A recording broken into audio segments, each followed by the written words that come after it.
Jesus is in control, so don't quit prematurely, even though discouragement may tell you otherwise.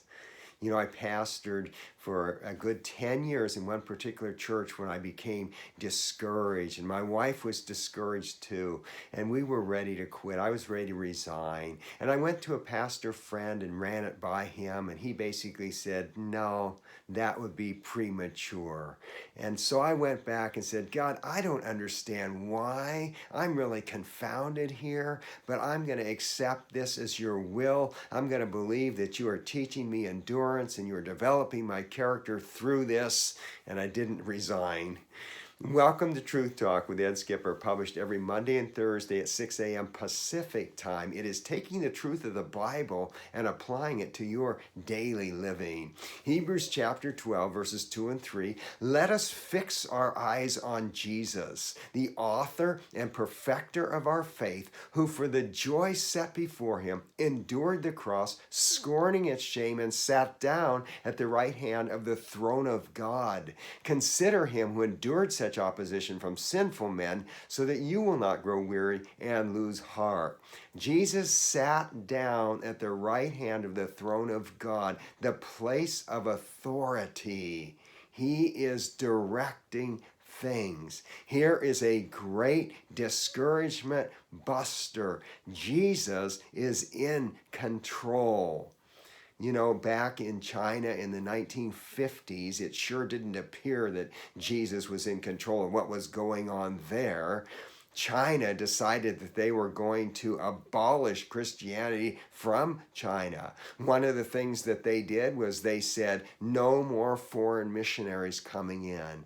Well, the church grieved all over the world. People were saying, what a great victory for the devil. And they lamented the loss of the church. But God was up to something. He was cleansing his church and making it greater and bringing glory to God. One of the things that God did in the Chinese church was strip away some of the external things, the things that come and go that are not unshakable, and to leave the unshakable foundation of Jesus only. For example, church buildings went. No more church buildings. But it left a people who were bold, who knew what it meant to be persecuted, going out and sharing their faith. Do you know that it is estimated that 10 million people per day come to Christ in China? It is one of the greatest moves of God in human history, and it looked dismal at one time. And so I want to say to you, don't look at your circumstances as bad luck, but know that Jesus is at the right hand of the throne of God, and he is sovereignly running things. Embrace where God has you. So many people leave churches. Pastors quit churches.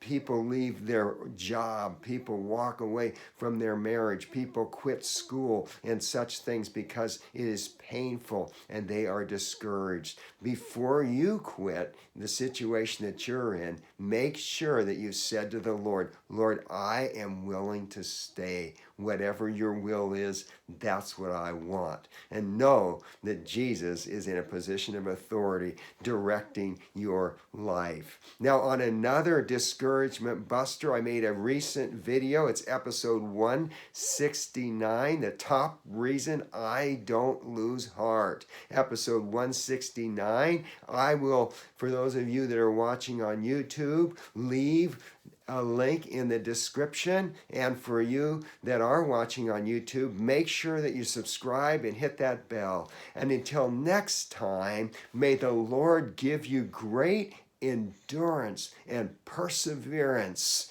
knowing that Jesus is on the throne.